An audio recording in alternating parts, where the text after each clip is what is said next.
이제 하나님의 말씀 같이 보겠습니다. 오늘 우리에게 주시는 말씀은 요한복음 20장 1절에서 10절까지만 보도록 하겠습니다. 요한복음 20장 1절에서 10절까지 저와 여러분들이 한 절씩 교독하도록 하겠습니다. 이제 요한복음 20장 1절에서 10절까지의 말씀 교독합니다. 안식 후 첫날 일찍이 아직 어두울 때에 막달라 마리아가 무덤에 와서 돌이 무덤에 옮겨진 것을 보고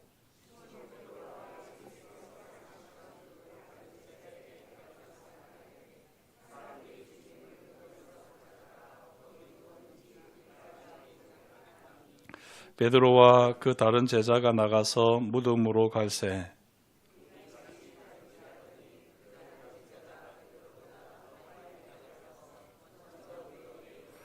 구부려 세마포 놓인 것을 보았으나 들어가지는 아니하였더니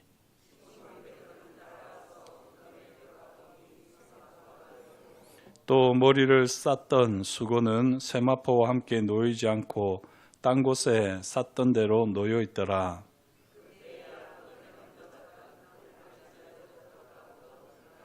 그들은 성경에 그가 죽은 자 가운데서 다시 살아나야 하리라 하신 말씀을 아직 알지 못하더라.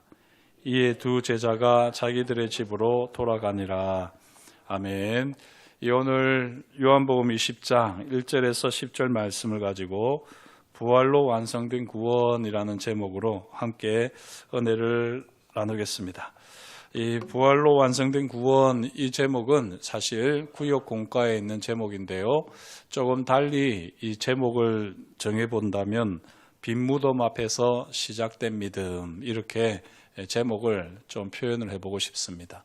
빈 무덤 앞에서 시작된 믿음.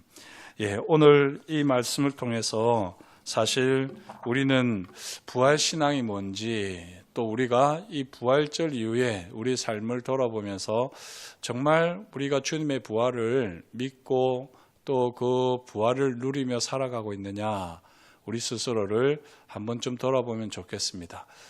주일이 부활주일이었는데 이 부활주일 이후에 어떻게 부활의 감격과 기쁨을 가지고 살아가십니까?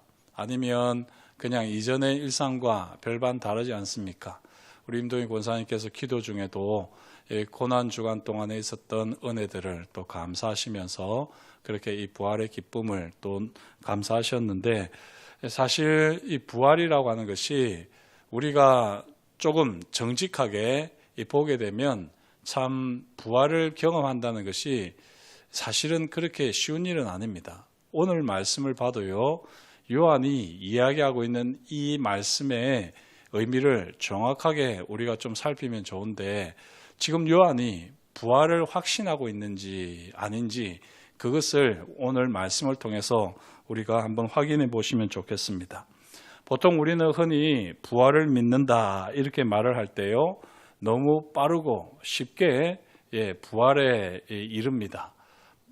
신앙생활을 한다는 것 자체가 십자가와 부활을 믿는 것이기 때문에 이 부활을 믿는다는 것, 부활에 대해서 실제로 의심을 별로 하지 않고 그냥 무작정, 무턱대고 믿는 그런 경우가 참 많습니다.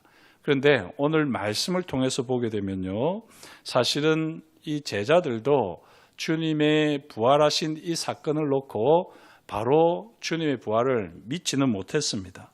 오히려 혼란 속에서, 이해되지 않는 상황 속에서 천천히 믿음을 가지기 시작했다 하는 사실을 오늘 말씀이 우리에게 분명하게 보여줍니다.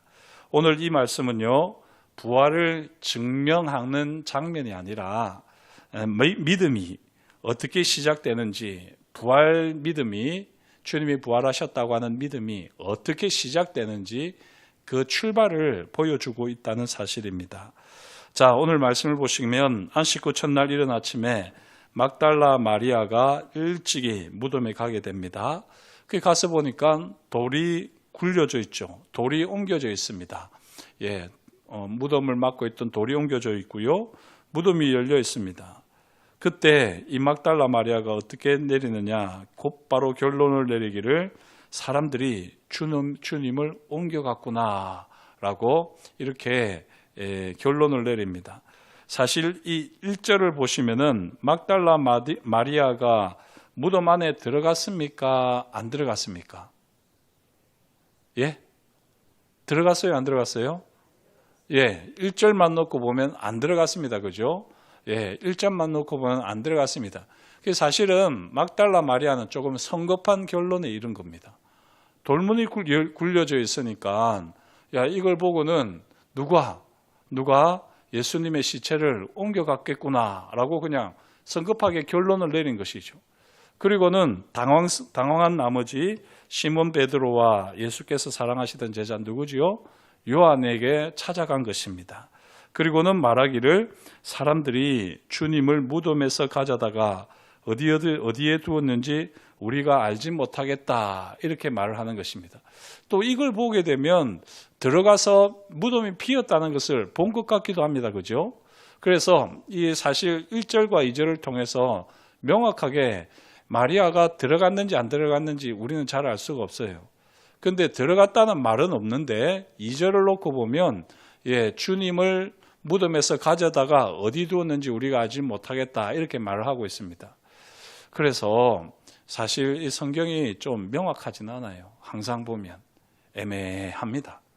이 부활 사건을 이야기하는데도 애매한데요. 막달라 마리아가 무덤에 들어갔느냐 안 들어갔느냐 잘 알 수 없습니다.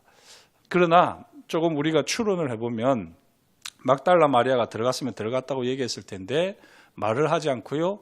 그리고 이렇게 2절과 같이 성급한 결론에 따라서 사람들이 예수님의 시체를 어디로 옮겨갔는지 모르겠다라고 이렇게 말을 한 것으로 보입니다.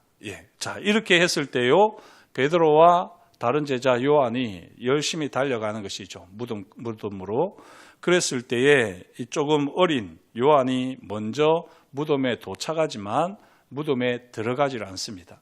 그리고 베드로가 올 때까지 기다리고 있다가 이제 베드로가 먼저 무덤에 들어갔습니다.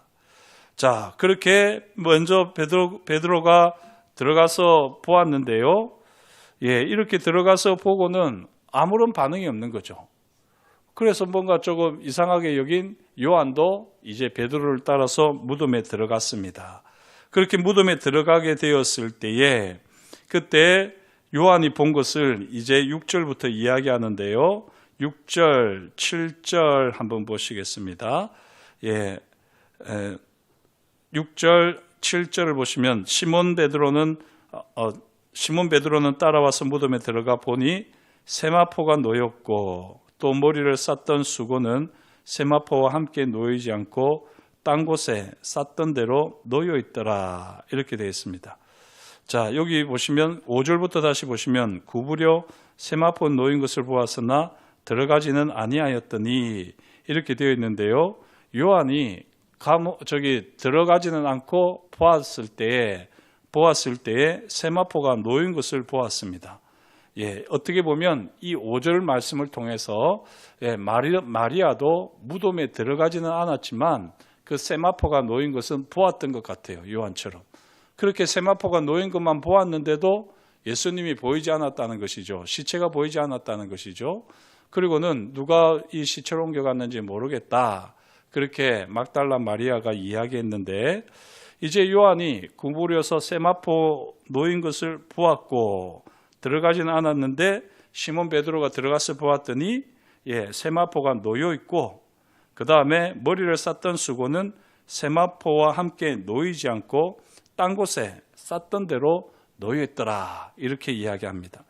이 6절, 7절을 어떻게 해석하느냐 하는 것이 이 핵심이 되겠는데요. 오늘 여기 5절, 6절, 7절을 보시면은 세 번에 거쳐서 반복하는 표현이 있는데 그게 뭐냐면 세마포 놓이었다 이거거든요. 5절에도 세마포 놓인 것을 보았다. 6절에서도 보니 세마포가 놓였고 되어 있고요. 그리고 7절에서도 세마포와 함께 놓이지 않고 라는 말이 있지만 세마포가 놓였다는 것입니다. 이 세마포가 놓였다는 것이 무엇이길래 이렇게 세 번이나 강조를 할까? 이 세 번의 강조를 통해서요, 세마포가 아주 가지런하게 질서정연하게 놓여 있다는 것입니다. 다시 말씀드리면 마치 이제 거기 시체를 딱 이렇게 무덤 안에 놓았듯이 그렇게 세마포가 아주 이렇게 잘 딱 정리되어 있더라 하는 것입니다. 세마포가 놓여 있더라 하는 것입니다. 시체가 놓인 것처럼 세마포가 놓여 있더라 하는 것이죠. 이 세마포가 놓여 있는 것이 세 번을 강조하면서 질서 있게 놓여 있다 이렇게 이야기한다며요. 그런데 놀랍게도 그 다음에 머리를 쌌던 수고는 딴 곳에 쌌던 대로 놓여 있다 이렇게 되어 있습니다. 그래서 제가 예전에 이 쌌던 대로라고 하는 이것에 주목을 해가지고요, 모르긴 해도 이 수건이 예수님의 얼굴을 쌌던 모양 그대로 있었던 것 같다. 저는 이렇게 해석을 했었는데요. 보면은 여러 가지 주석들을 보게 되면 그렇게 상상을 할 수도 있지만, 뭐 그게 틀렸다고 말을 할 수 있지만, 헬라어 원어를 보게 되면 사실은 그런 의미는 없다고 그럽니다. 그래서 이 쌌던 대로라고 하는 표현 자체가 사실 그렇게 조금 오해를 불러일으킬 만한 표현인데요. 이걸 그대로 이야기를 하게 되면 잘 정리된 이런 표현이랍니다. 잘 정리되어 있다라고 하는 이런 표현이 바로 이 쌌던 대로라고 이렇게 되어 있는 표현입니다. 그래서 예전에는 개켜 있더라 이렇게 표현이 되어 있거든요. 머리를 쌌던 수건은 딴 곳에 개켜 있더라 되어 있는데, 개켜 있다는 말은 사실 이렇게 잘 개어져 있더라 이런 말로 사전적 의미가 있더라고요.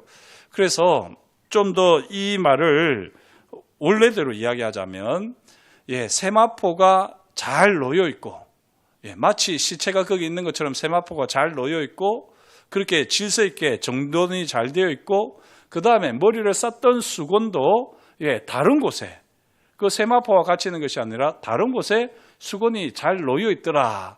이렇게 지금 요한은 기록을 하고 있는 것입니다. 그리고 나서요, 8절을 보시면 그때야 무덤에 먼저 갔던 그 다른 제자도 들어가 보고 믿더라 이렇게 이야기합니다. 여기서 요한이 믿었다라고 되어 있는데요, 무엇을 믿었다는 걸까요? 무엇을 믿었다는 거죠? 예수님의 부활을 믿었다는 말일까요? 어떤 사람들이 예수님의 시체를 옮겨갔다는 말을 믿었다는 말일까요? 예수님이 없어진 것을 믿었다. 이렇게, 그죠? 이렇게 될 수 있는데, 그러니까 이 보고 믿더라는 말이 무슨 말이냐? 둘 중에 하나입니다. 하나는 막달라 마리아의 말을 믿었다 하는 말이 될 수 있고요. 그 다음에 부활을 믿었다 하는 말이 될 수도 있습니다. 그래서 막달라 마리아의 말을 믿었다라고 오늘 이 말씀을 보시는 것도 좋은데요, 요한의 의도는 그게 아니다 이렇게 많은 주석이 이야기하더라고요. 9절을 보시면 바로 이어서 그들은 성경에 그가 죽은 자 가운데서 다시 살아나야 하리라 하신 말씀을 아직 알지 못하더라 이렇게 되어 있습니다. 이렇게 되어 있는데요, 이 말을 왜 할까요? 지금 이 9절에서 강조하는 건 뭐죠? 그가 죽은 자 가운데서 다시 살아났다 하는 말을 하고 싶은 거거든요. 그래서 이 9절 말씀을 바로 이어서 하는 것을 보면 8절에서 보고 믿었다 하는 이 믿음은 바로 죽은 자 가운데서 다시 살아났다 하는 것을 믿는 믿음이라는 것입니다. 지금 제가 드린 말씀을 이해하시겠죠? 그래서 요한은 보고 믿었다라는 빈 무덤을 보고 믿었다고 하는데, 이 믿은 것은 막달라 마리아가 한 말을 믿었다 하는 의미도 있을 것입니다만, 그러나 이 8절에 보고 믿었다 한 다음에 바로 이어지는 말이 그들은 성경의 그가 죽은 자 가운데서 다시 살아나야 하리라 하신 말씀을 아직 알지 못하더라 이렇게 이야기를 하면서요, 죽은 자 가운데서 다시 살아난 것에 대해서 이야기하고 있다는 것을 지금 딱 바로 말을 하고 있기 때문에, 문맥상으로 보게 되면 요한이 믿었다는 것은 죽은 자 가운데서 다시 살아난 것을 믿었다는 겁니다. 이게 또 우리에게 의문이 듭니다. 아니 그러면 성경에 그가 죽은 자 가운데서 다시 살아나야 하리라 하신 말씀을 아직 알지 못했다면서 어떻게 믿느냐? 우리는 의문이 들 수 있잖아요. 그런데 이게 사실 요한이 하고 싶은 말인 것입니다. 이게 요한이 하고 싶은 말인 겁니다. 우리가 생각할 때는 알지 못하면 믿지 못하잖아요. 그래서 우리가 알지 못하는 것은 믿지 못하는 것이 합리적이고 당연하다 여길 수 있지만 지금 베드로와 요한은 죽은 자 가운데서 예수님이 다시 살아났다는 것을 믿습니다. 이 믿음은 확실한 믿음은 아니에요. 아, 예수님이 부활하셨구나. 이렇게 확실하게 믿는 믿음은 아닙니다. 하지만 지금 이 베드로와 요한이 믿는 믿음은요, 열린 믿음이라고 표현할 수 있는데, 야, 뭔가 지금 이상한 일이 발생했다. 특별한 일이 발생했다. 만약에 누군가가 예수님의 시체를 훔쳐갔다면 그 훔쳐가는 사람이 이렇게 세마포를 가지런하게 예쁘게 놓을 수가 있을까? 그리고 또 그렇게 가면서 머리를 쌌던 수건도 이렇게 가지런하게 다른 곳에 가지런하게 이렇게 탁 정리를 하고 그렇게 훔쳐갈 수 있을까? 물론 그럴 수도 있겠죠. 예, 어떤 그런 가능성도 아예 배제할 수는 없습니다. 배제할 수는 없지만 뭔가 지금 전혀 예상할 수 없는 일이 생각할 수 없는 일이 발생했다. 그래 이것을 가지고 사실은 죽은 자 가운데서 주님이 살아나셨구나라고 하는 것을 부활을 확신하진 않지만 그러나 이 부활을 믿었다는 것입니다. 그걸 오늘 말씀에 그대로 보고 믿더라라고 되어 있잖아요. 보고 믿었다는 것입니다. 죽은 자 가운데서 주님이 살아나시는 것은. 이것은 확신은 아니라고 제가 말씀드렸습니다. 이게 지금 요한이 하고 싶은 말입니다. 우리가 잘 아시는 대로 이 이야기 바로 이어서 이제 그 부활하신 주일날 저녁에 제자들이 만났을 때 그때 도마는 없지 않았습니까? 그리고 나중에 이제 그 다음 일주일 후에 도마가 같이 있을 때에 그때 주님께서 도마에게 하셨던 말씀이 너는 나를 본고로 믿느냐? 보지 않고 믿는 자가 복되도다. 이렇게 말씀을 하셨거든요. 이 요한 이 말씀을 통해서도 우리가 확실하게 알 수 있는 것처럼요. 지금 요한이 하고 싶은 말은 뭐냐? 단박에 무덤이 비었다는 것으로 예수님의 부활을 확신하는 것은 아닙니다. 확신하는 것은 아니지만 지금 이 무덤에 일어난 일이 평범한 일은 아니고 이 이상한 일을 가지고 지금 믿음의 눈이 열리는 것이죠. 뭔가 특별한 일이 일어났다. 뭔가 이상한 일이 일어났다. 하나님께서 뭔가를 하셨구나. 이 믿음이 있었다는 것입니다. 그리고 그들은 아직까지 이 사실을 죽은 자 가운데서 다시 살아나야 하리라 하신 이 말씀을 아직 알지 못했기 때문에 확신에는 이르지 못했다라고 하는 것을 지금 요한은 강조해서 말씀하고 있습니다. 그리고는 두 제자가 자기들의 집으로 돌아갔다라고 말을 하는 거죠. 일상으로 돌아갔다는 것입니다. 이게 주님이 부활하셨을 때 제자들이 보였던 첫 번째 행동입니다. 그리고 이것이 사실은 어떻게 보면 우리 신앙생활에 있어서 똑같은 삶의 모습이 아닌가 이렇게 우리 스스로를 돌아볼 수 있어야지 된다는 거죠. 어떤 면에서요. 부활하신 주님을 만나기까지는 우리의 믿음은 열린 믿음입니다. 열린 믿음. 아예 믿음이 없는 것은 아니지만 그러나 주님을 만나기까지는요. 사실 우리는 확신에 이를 수 없어요. 그리고 그렇다고 해서 아예 믿음이 없는 거냐? 또 그건 아닙니다. 무턱대고 믿는 것도 아니고 그렇다고 해서 그냥 확신을 가지는 것도 아니고 그게 우리가 사실은 주님을 만나기 전에 우리가 가질 수 있는 믿음의 태도라는 것입니다. 부활에 대해서도요. 주님이 부활하셨을 때 그 처음 장면에서 첫 제자들의 반응은 이와 같았다는 것이죠. 혹시 지금도 우리 주변에 많은 그리스도인들을 보면 참 신앙생활을 왜 저렇게 할까? 왜 저렇게 믿음이 없을까라고 여기실 수 있겠지만요. 가만히 우리 자신을 스스로를 돌아보시면 우리가 다 이렇게 믿음을 시작했습니다. 그렇지 않습니까? 처음에 우리가 뭘 알아서 믿었겠습니까? 뭐 말씀을 알아서 믿었겠습니까? 그렇다고 해서 이 신앙의 깊이를 알아서 믿었겠습니까? 그냥 이 열린 믿음, 뭔가 지금 내 삶의 자리에서 뭔가 이상한 일들이, 새로운 일들이 일어나고 있다. 뭔가 내가 생각하지 않았던, 내가 계획하지 않았던, 내가 전혀 예기치 못했던 일들이 일어나고 있다. 이 일들이 무엇일까?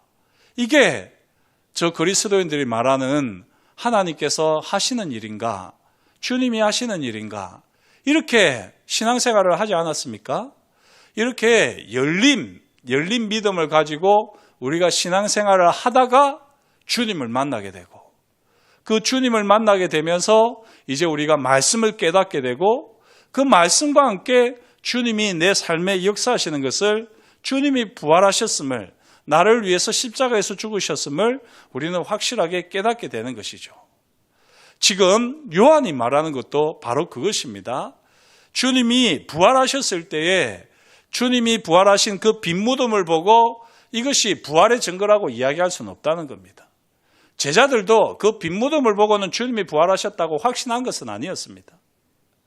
주님을 만나기 전에 다만 이 뭔가 이상한 일이 일어났을 때 이것을 보고 열린 믿음을 가지고 있었고요. 그리고 그 열린 믿음에 주님이 찾아오셔서 만나 주셨을 때에 그때 이 제자들은 주님이 부활하셨음을 알게 되었고, 그리고 성령께서 50일 후에 임하여 주셨을 때 그 성령이 임하여 주심으로 예수님의 십자가 사역과 부활의 사역, 이 모든 것들이 성경에 기록된 하나님의 예언의 말씀인 것을 확실하게 보게 되면서 그때 비로소 확신을 가지게 되었습니다.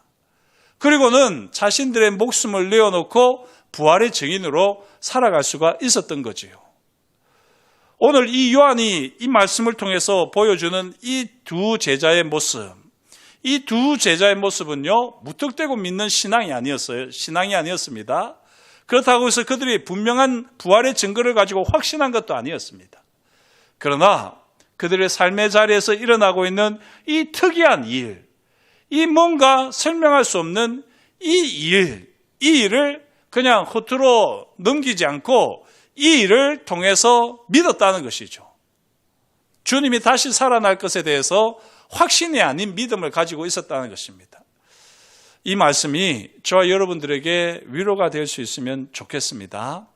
우리 삶의 자리를 이렇게 지내면서 보면 여전히 내가 신앙생활을 잘하고 있나? 때로는 또 우리 삶이 너무 고달프고 힘들면 정말 내가 신앙생활을 하고 있는 거 이거 내가 스스로 만들어낸 신앙 아닐까? 그냥 다른 사람들이 하고 있으니까 나도 뭐 그냥 그 사람들과 같이 그냥 별 생각 없이 이렇게 신앙생활을 하고 있는 것은 아닐까?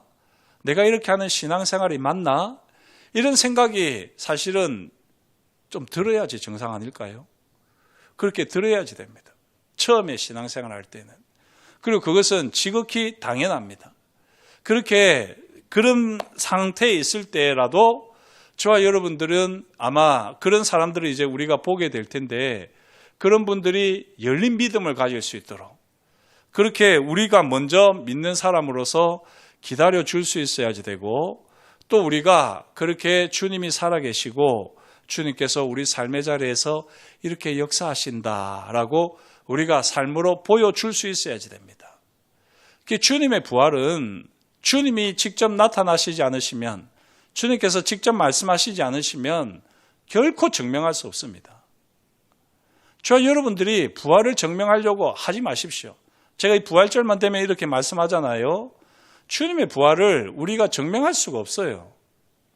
그걸 증명하려고 하지 마시고 다만 내가 이렇게 주님을 알고 있고 주님이 부활하셨다는 것을 내가 믿고 있고 내가 삶 속에서 경험하고 있는데 이 경험을 하지 못하는 사람들, 그들에게 우리는 다만 그들이 열린 믿음을 가질 수 있도록 그렇게 기도하는 것밖에 없습니다.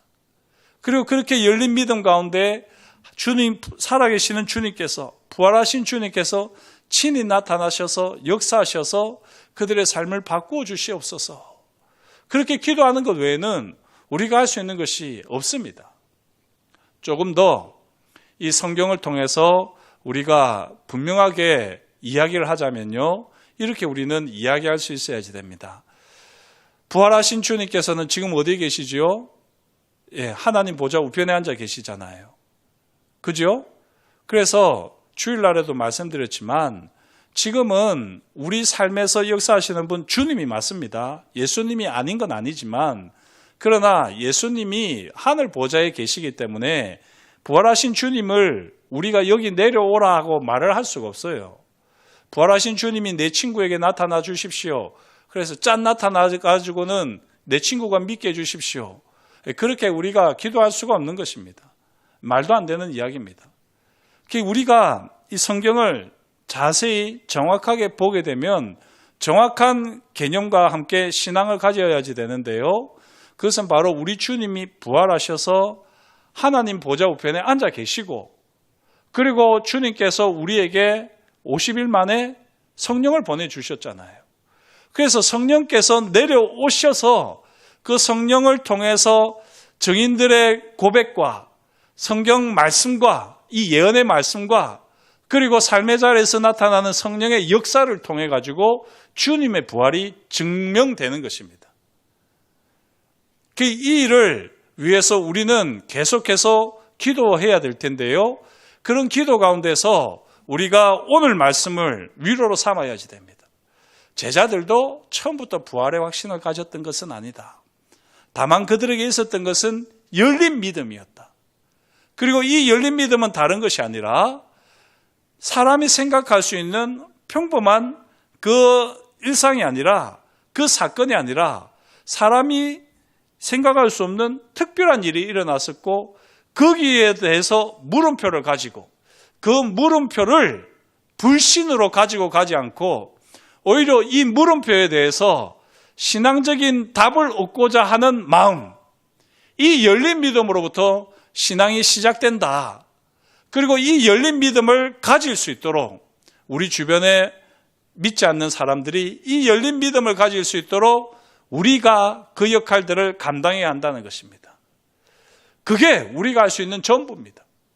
그리고 그 다음에 우리가 간절히 기도하게 되면 성령님께서 친히 역사해 주시는 겁니다. 저도 사실 이렇게 목회를 이제 쭉 하고 있지만, 목회를 하기 전에는 제가 이렇게 막 간절히 기도하면 하늘로부터 불이 떨어지고 해가지고 교회가 갑자기 부흥하고 막 그럴 줄 알았거든요. 제가 이렇게 능력이 없는 목사인지는 몰랐습니다. 목사가 될 줄은 몰랐습니다, 사실은. 엄청난 일을 막 하고 그럴 줄 알았는데 실제로 그런 일은 일어나지 않더라고요. 물론 지금 우리 교회가 이렇게 계속해서 건강하게 세워지고 또 성장하는 것은 참 감사한 일인데, 이렇게 가만히 제 삶 자체를 돌아봐도 이 신앙이 성숙해가면 성숙해갈수록 내가 내 마음대로 할 수 있는 건 아무것도 없다는 것입니다. 신앙이 그렇더라고요. 그렇지 않습니까? 이 부활에 대해서도 그냥 다 우리가 명쾌하게 착 얘기를 해가지고는 봐라, 예수님 부활하셨잖아, 예수님 잘 믿어, 이렇게 하면 참 좋을 것 같지만요, 신앙이 그런 것이 아닙니다. 오히려 주님의 부활에 대해서는 사실은 우리가 아무 말도 할 수 없습니다.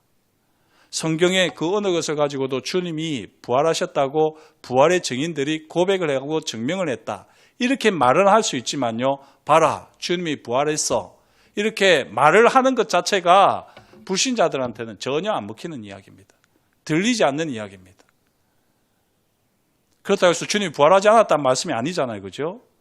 그들에게 정말 우리가 할 수 있는 것은 그들의 삶의 자리에서 새로운 일이, 이상한 일이 계속 일어나고 있다는 것을 보여주는 것, 깨우쳐주는 것, 그게 우리가 하는 일이고, 그 가운데서 주님께서 놀랍도록 성령께서 강권적으로 역사하셔서 친히 하나님이 임하여 주시는 것을, 다스리시는 것을 경험하게 해주십시오. 이것이 우리가 해야 할 몫의 전부입니다. 오늘 이 말씀을 통해서 저와 여러분들이 꼭 기억했으면 좋겠습니다. 그것은 바로 열린 믿음입니다. 열린 믿음. 내가 얼마나 열린 믿음을 가지고 살아가느냐. 이게 저와 여러분들이 사실은 신앙의 성숙과 신앙의 이 성장의 이 비결이라고 할 수 있습니다. 한번 스스로를 잘 돌아보십시오. 우리 목사님들끼리 이 욥기를 가지고 독서 토론을 했었는데요. 그 욥기를 가지고 독서 토론을 하면서 욥을 위로하러 왔던 세 친구가 우리 목회자들이 아닌가, 이런 우리 자아 비판을 하기도 했습니다. 사실 이 목회자가 때로는 자기 자존심 때문에 억지로 강요하는 신앙이 참 많습니다. 진짜 하나님과는 사실은 상관없이 자기가 믿고 자기가 생각하고 자기가 그냥 그렇게 고집하는 신앙, 그걸 가지고 그렇게 억지로 신앙을 강요하는 경우가 참 많습니다. 그거는 부활신앙이 아닌 것입니다. 부활신앙은요, 결코 강요하는 신앙이 아닙니다. 차라리 세상으로부터 십자가에 못 박히기까지 온갖 멸시와 천대와 고난을 받으면서까지도 묵묵히 그것을 다 감내하는 것을 통해서 우리의 부활신앙이 증명되는 것이지, 우리가 부활의 능력이니 성공의 결과니 이렇게 해가지고 그걸 가지고 부활이라고 이야기할 수 없습니다. 이 부활신앙을 오해를 하지 않으시면 참 좋겠습니다. 내 마음대로 할 수 있는 것이 부활신앙이 아니라 철저하게 하나님이 하나님으로 나타나시기까지 내가 할 수 있는 것은 다만 열린 믿음을 가지게 하는 그 도구로만 내가 쓰임받을 수 있다면 나는 부활의 증인으로서의 삶을 최선을 다해서 살아내고 있는 것이다. 이 지혜와 이 믿음을 가지시고 날마다 열린 믿음을 통해서 하나님께서 친히 역사하시는 것을, 부활의 주님께서 친히 일하시는 것을 생생하게 경험하는 복된 삶이 될 수 있기를 주의 이름으로 축복합니다. 기도하겠습니다. 하나님 아버지, 오늘도 주님께서 우리에게 말씀하여 주시니 감사합니다. 주님의 부활 우리가 확신합니다. 주님, 성령님께서 우리에게 오셔서 말씀을 통하여 하나님의 뜻과 계획과 하나님의 사랑을 알게 하시고 그렇게 나를 위해서 십자가에서 죽으시고 또한 부활하셔서 사망 권세를 깨뜨리신 것을 확신하게 해주시니 감사합니다.